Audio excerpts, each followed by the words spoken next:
Hello and welcome to a episode of the Euro blog for November 2022. Small disclaimer, this video may well contain triggers as we do talk about suicide, anxiety, depression, as well as things like substance abuse and a range of mental health difficulties that people face every day. So please, if you do go into this, do just be aware and make sure you look after yourself before and after, especially if that means talking to someone else and getting their support. Now, onto the vlog. Back to day 8 on our Movember vlog series. You were right, a chat about male mental health for November 2022. I am Ryan, as you definitely should know by now if you don't, and I'm here with Emanuele. He's a member of the Beard Struggle as a brand ambassador, just like I am, and this is how we've met, and he's been willing to come and take part in this. And we're going to be looking at the pressure that men have coming from a certain background or culture. Now, I'm going to hand off pretty quickly, as per usual, to my esteemed guests to kind of give us an introduction into the subject. And yeah, we'll have a talk about it. So over to you, bud. Thank you, Ryan. First of all, hi everyone. I felt the need of talk of this because it's something that I see around me, and from time to time I actually lived myself. We all come, like wherever we are from, we all come from cultures that had men commanding, men ruling and leading. And even though we are in the past, I guess, 50 years, no, we went through big changes because like women has gotten much more power than they had before, much more possibilities, much more rights, and we are all glad about it. um, and everything has been like equalizing somehow, like getting even for both. But the pressure that men still has nowadays has is basically the same.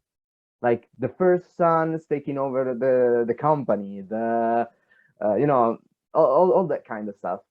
And growing in these days with this pressure, it's I think it's really hurting people, hurting men that they might have dreams, they might have passions, and they get told that that's not manly enough, that's not it's not gonna lead him anywhere because it's just not something a man should do, or it's not doing it properly, or it's not achieving what they should be achieved because they're a man.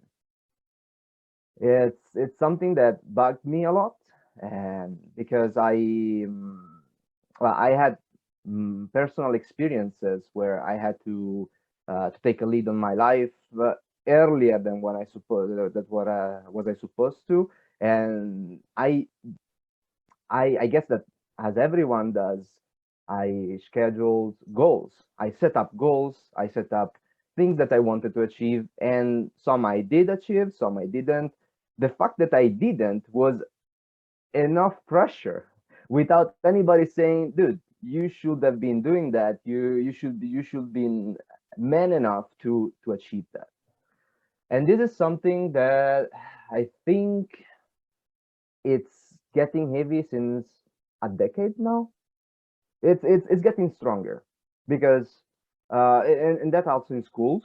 If you think about schools, or if we want to talk about sexual orientations, like mm, people that have other orientation, so they're not either heterosexual, they are, I don't know, pansexual, or they're just gay, or we're living in a discovery era where people are discovering, expressing, and this goes beyond the fact that I maybe agree or not. This is something that it doesn't have really anything to do with it. It's just the pressure they have.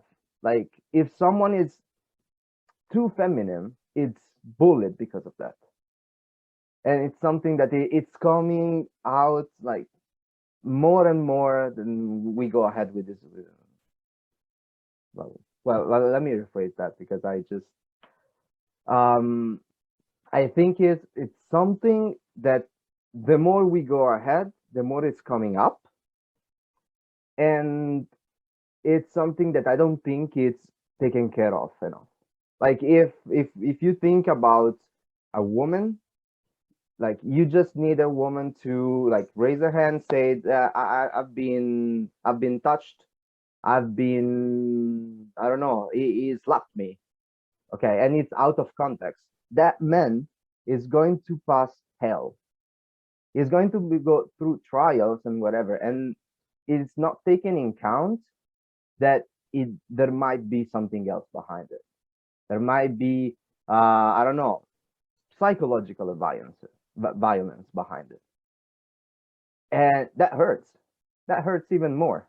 It's what I'm saying, what I'm trying to explain doesn't want to be a justification, like to justify mm, violent act or any sort of act or words or whatever. I just want to punctualize, just want uh, to make people realize or at least notice that there is much, much more. Like that kind of violence, that psychological violence, has such a huge impact on everybody's life, and you don't see it. You don't have just a black eye after a punch. It's something that is inside. No, like just think about people like, I don't know, Robbie Williams, the actor, was the, I don't know, in my opinion, it was one of the best comedian I ever met. It's just like it was so fun. It was spreading joy, happiness, loves, and then it's suicide.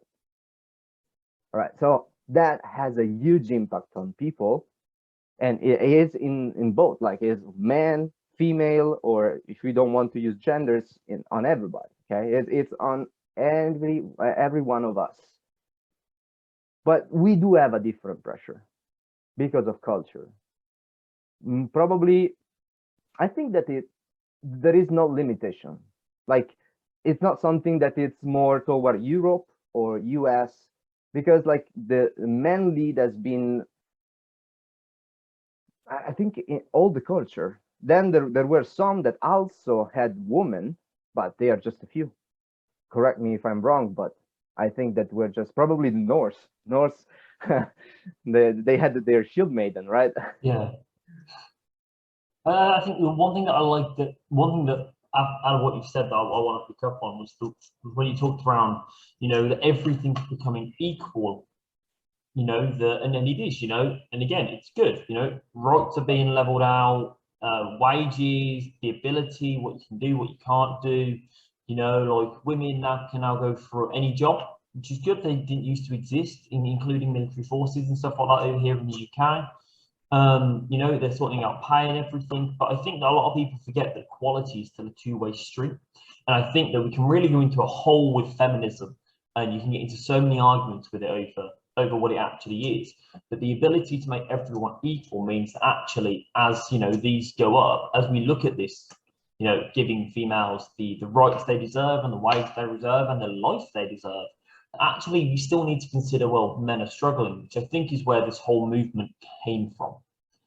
And you said yourself, there's the cultural side, and that's really what we're here to talk about. Actually there is a culture, there's two sides. There's a culture around men and what men should be, and that that we should provide where we can, and we should be the bread makers. And there's that culture that exists, and it's a culture that's fueled by other men as well. It's not just an external thing. We're quite masculine, like in bulging out to everyone. Then I also think that there's a culture of where you're from, and that in British culture it's not that bad. The UK has moved very far and very all over the place, and it's the way that you be whatever you want wherever you want. There's still the pressure of being a bloke, but there's do whatever you want. Where some cultures still have, like, the man must have the business, the man must be the head of the house, the man must. And then when you have stuff like domestic abuse against them, it gets thrown out, or sexual abuse, and they're like, yeah, but actually, being a man, you should have just dealt with it, and you should have just thrown them off and put them down and sorted it out yourself. But it doesn't exist. And I think it's really key that you mentioned that. Yeah. Yeah, no, also because like going back on becoming more equal, not just having this even situation, where women have, there is a much to talk about even women, because even if they have more rights, yeah, compared to before, compared to the other times, even if they have more chances job wise, so administrations roles which weren't achievable for them before, they still get paid less for some reasons. But this is it's something that is important to talk. It's not what we're talking right now, but what I wanted to undermark is that the very moment you have such opportunities as a woman and you maybe want to get married with somebody, you may not have the chance to stay home with the kids, and so it becomes the figure of the home dad. No, something that have been shared in the beard struggle lately about one of us being a home dad, and he just wanted to know how they handle the thing, and that made me think. That made me think about this meeting today, because it's something that, what if it's something that can be a thing, like can more often be a thing? Is it something that bad? Because if you do that, if you are if you are not the one paying the bills, you're man enough. You're not man enough. Is that a thing? Is that really what people think? It seems to what comes out, isn't it? Like, you know, if you're not the breadwinner, then you're not a real man. It's like, yeah, but you know, I might want to stay at home, look after my kids, raise my kids. Like my dad was a stay-at-home dad, and my mom went out and earned the money, and that was always the way it was. You know, my dad raised me and my two siblings, and my mom went out and she worked and got the money for the household. So it's very normal to me that, you know, stay-at-home dads, and whenever I do a stuff like my streaming or my talks or anything like that, and people go, "Oh, I'm just a stay-at-home dad," I'm like, "What do you mean just? Like you're raising your family, dude. Like it's not just Right. you are the stay-at-home dad, and there's nothing wrong with that." But I think you're right. There's a massive culture around it being like, "Oh, well, you're not the breadwinner, then you know your missus wears the trousers." Ha ha ha. It's like, well, does she? Does it have to be? Does that make me any less of a person because I want to look after my children? Yeah, exactly. Like I'm raising them. I'm just giving them as much time as I have. I'm taking care of their education because I'm closer to them, and something that maybe more men in the past would have liked to, and they couldn't. So I have, in if I end up having this situation, because I don't know, like I don't know what I'm going to do. I used to be a chef. I can't anymore. So my main job is not that anymore. And who knows? Maybe I will find another job, and I'll be the one with the main job, let's say, okay, and maybe my girlfriend will eventually become my wife. We will have a secondary job, or will be vice versa. I will have a secondary job, and I don't see the problem. Like this is something funny I do right now, which I have my girlfriend holding my wallet, my phone, everything. Like wherever we go around, she holds it. She has her bag, her purse, and she will just keep everything. And when she pays with my wallet, but she holds it. So the whole situation, it keeps looks like she's paying for me. And I had people like pointing it out. It's like, well, she's paying with my money. Well, I mean, but even so, even if she was paying for me, what's the problem? Yeah, me and the missus operate on a proportional basis, and as we go through, you know, I earn a bit more than she does, so I'll always pay a bit more if we go out, or you know, or I might pay entirely because I earn more. But when there was a time that we were earning equally, just with job change and stuff, we pay equal. And if she earned more, she'd probably pay more because you have that sort of money. But the looks you get if you're not the person with that card, and there are genuinely like, and I know men that have done this, that take their partner's card and pay using their partner's card because they don't want to be seen as not the bill payer. And it's like, but that's a cultural thing, that's a background thing. There's no point in time that someone's got, he's getting free food over there. Oh, that's horrible. That's like, you know, it doesn't exist. But at some point, us as men and women and people have gone, the man should do that. The man should do that. Like, I know, well, we could both pay. No, the man should do that. And I think that definitely applies pressure there, because that means I've been on dates before, back before I was domesticated by my current partner. I've been on dates before where I haven't been able to pay, like my card's declined or it's bounced or whatever, and it's genuinely made me anxious. I might have to walk back to this table and go, "Can we split the bill?" And I've had to like text my mate to send me money and stuff to work my way around it. And whenever I look back on that, I'm like, I should never have felt like that. No one should ever feel like that. And I think it comes, I know there's one very specific example, but I think it amplifies outwards to so much. Yeah. I ended up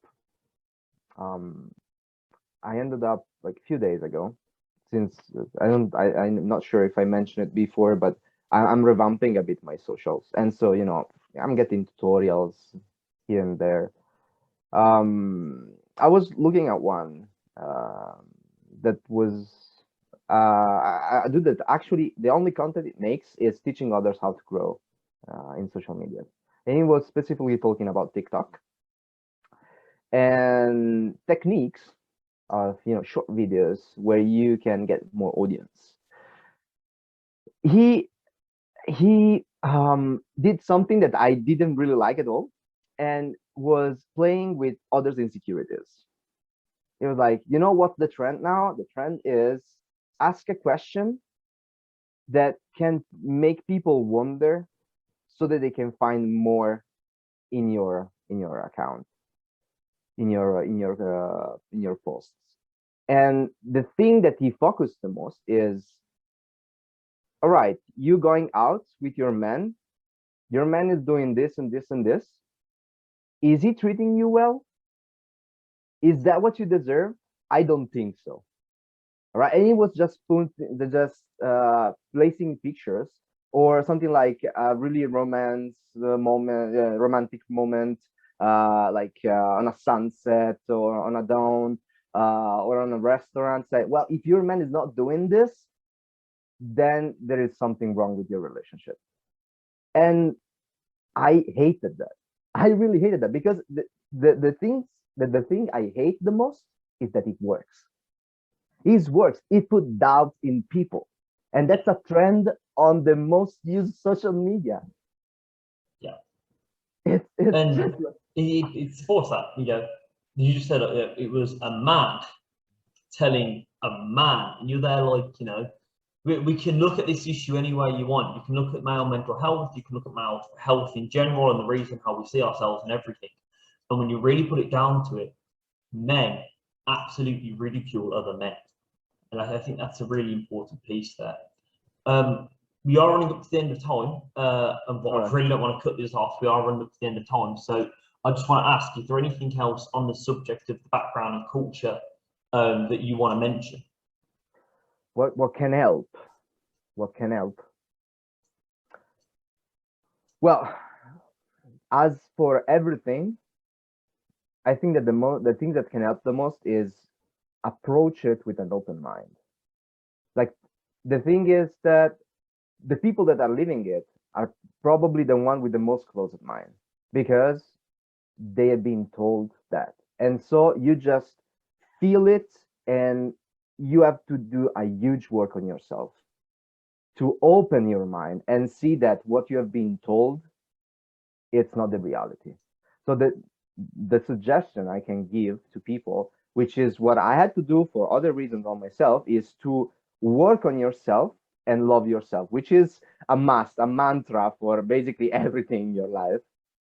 And for the people that think that, probably, and say that, probably what they should do is try to put their self in other shoes, and try to think not if they are man enough, but if they are good enough to do something, if they have that pressure, because there is really no other way to understand and change an habit or an attitude if you don't feel what others are experiencing while you're saying that, while you're making them live that moment. So empathize. That's the only thing that people can do. Empathize and understand. And on the other side, try to understand what's the best thing for yourself. And if something is not man enough for someone else, probably is man enough for you.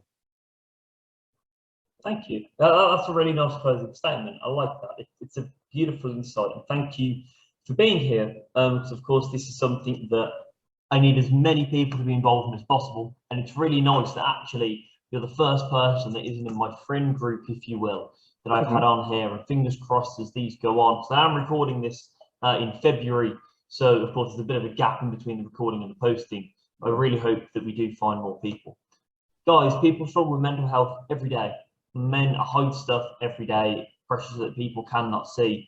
The Movember charity does so much work for supporting projects, launching social action projects, and making that difference. If you can donate, please do consider donating at the link wherever it is. Depending where you're watching this video, depends where you'll find it. Thank you again for joining me. It was a pleasure. And I will see you guys tomorrow for day 9. Bye, and stay safe.